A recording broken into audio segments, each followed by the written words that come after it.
Thanks for joining us on Money FM 89.3. Well, ESG is a big buzzword for investors these days, especially with all the issues around corporate governance, the urgency for energy transition, and the push to be more sustainable.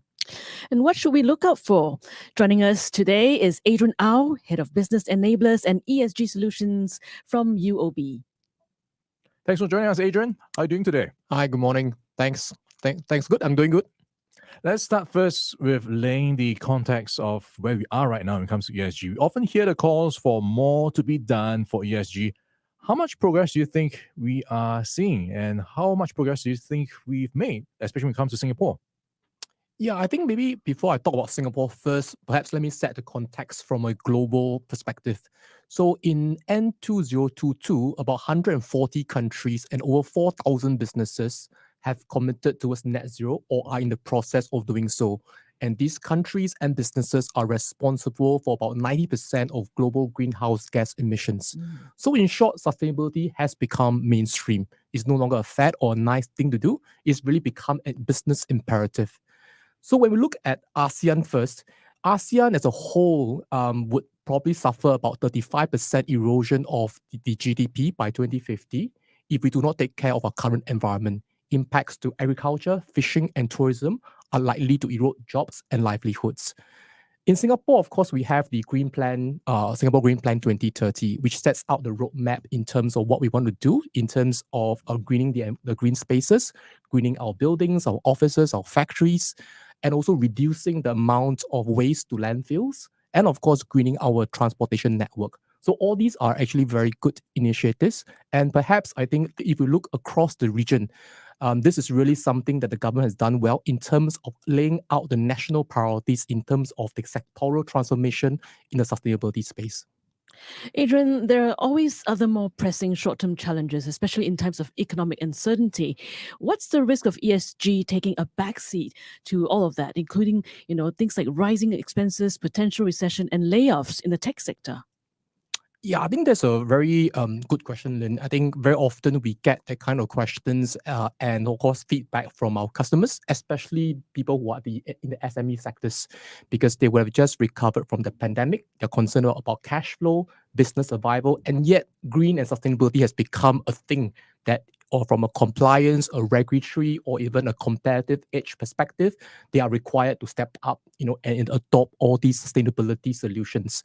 But perhaps maybe I'll try to answer that question from a two perspective. Number one, what kind of organization or company do you want to be? Do you want to be reactive or proactive? If it's reactive, then yes, then all these short-term concerns will become a priority. But we have seen many SMEs, some of them are UOB clients who take a much more forward-looking approach, and they are visionary. They want to look at sustainability and use that as a definitive competitive advantage, differentiating themselves in the markets. And these are not big organizations. These are SMEs with limited resources, but they do their best by doing so. Secondly, I think the key thing is that sustainability, as I mentioned earlier, is not a fad. It is perhaps the most important economic transformation of our generation and perhaps the next. And in order to crack this, we as a community will need to move in unison to targeting specific areas of decarbonization. Because a key area of a bank providing sustainability financing, what we have seen is that when the industry verticals between policymakers, businesses, technologies, researchers, and of course financial intermediaries like a bank are aligned towards a particular area of decarbonization, that area of sustainability has really moved. Let me give you two examples. The first example is in the built environment sector. The Building and Construction Authority of Singapore lays out very clear guidelines, building codes and specifications for different types of green certified buildings under the PCA Green Mark classification status. So because of that, the requirements of what defines to be a certified green buildings are very clear. Developers, main contractors, subcontractors, building material suppliers are very clear of what needs to be built. Because of that, financial intermediaries like a bank have the confidence to lend to such players in the ecosystem. providing them with green and sustainable financing to build all this green infrastructure for us. So that really helps in terms of moving the building and construction and even the retrofitting of existing buildings to green status. That's number one. Number two is really in the area of smart city living. We all know that for smart city living, we need renewable energy, we need green transportation. Just so we talk about EVs and hybrid cars, right? So again, because the engineering codes and of course the technology has become very mature in renewables as well as EVs. Again, and the government push for EVs and charging infrastructure is very clear.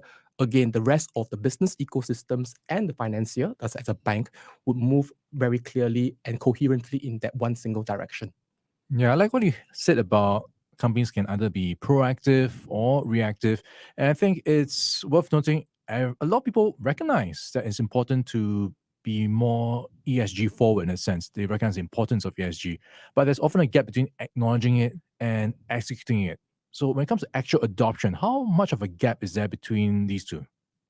Yeah, I think that's a very good question. Maybe I'll try to answer it from an individual perspective because this was one of the feedback that we had from one of the panelists, Associate Professor Alberto Salvo from NUS during the panel at the recent Wichoyao Business Forum.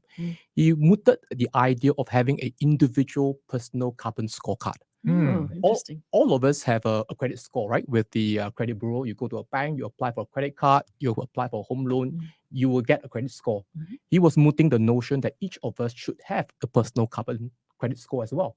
So that was very, very interesting, which means that it would probably allow us to make more informed decisions, trade off between what we eat, what we consume, and how we live our lives.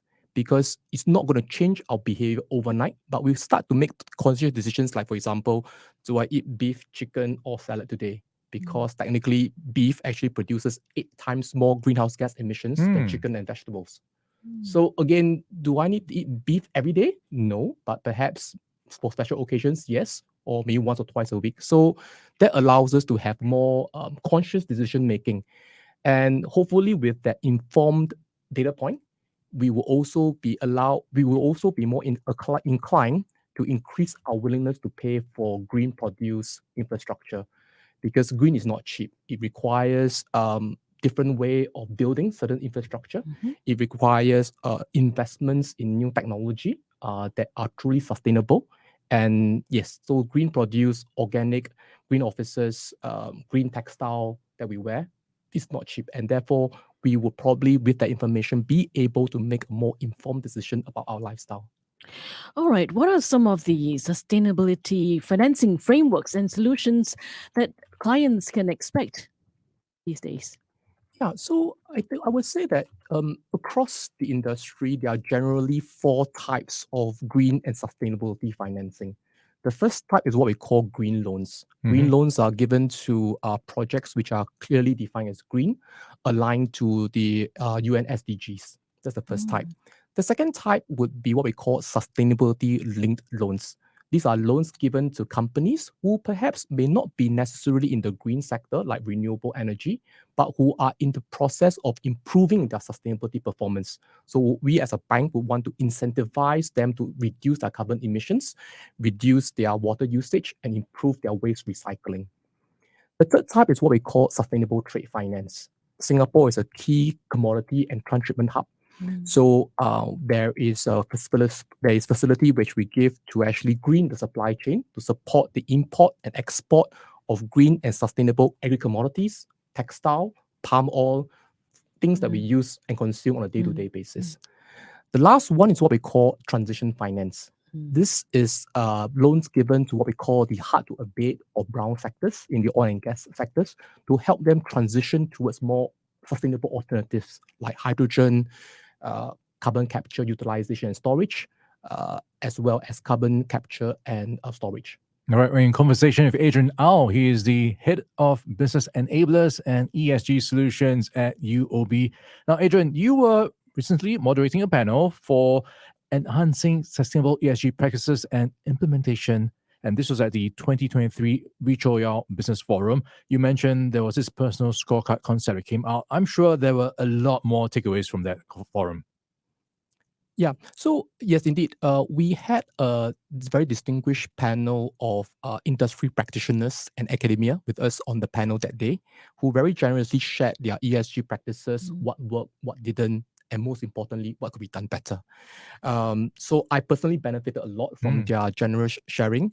There were, for me at least, there were four key takeaways. The first one was really about making sustainability a key competitive edge rather than a regulatory compliance issue.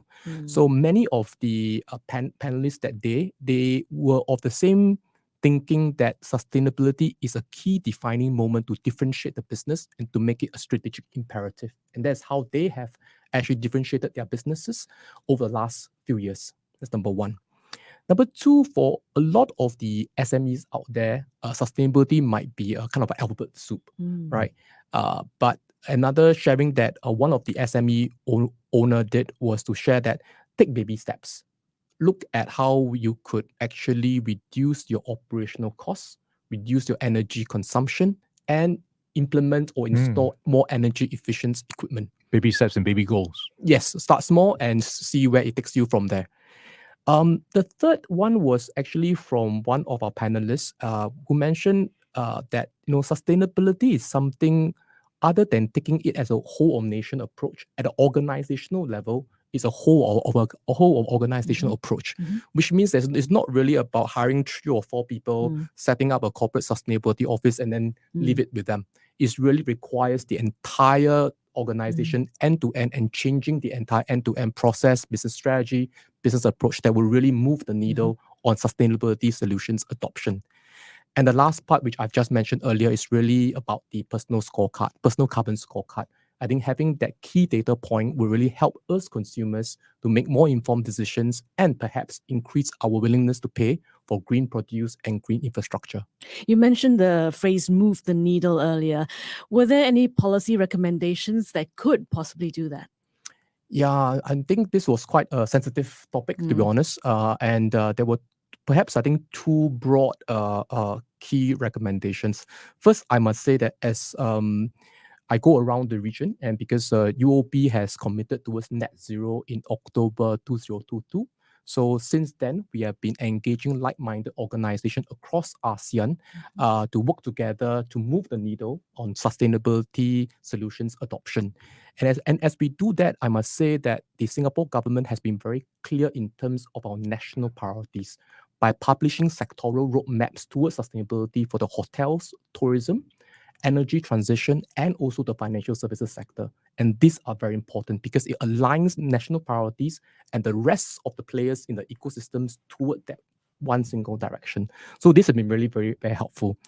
2 policy calibrations, I would say, is one of the feedback that we heard was that perhaps businesses should be reasonably compensated for R&D activities, especially for the SMEs, because there was invested time, resources, capex into researching new technologies, and they hope to be able to have at least a first mover advantage when they come up with such new technologies relating to sustainability.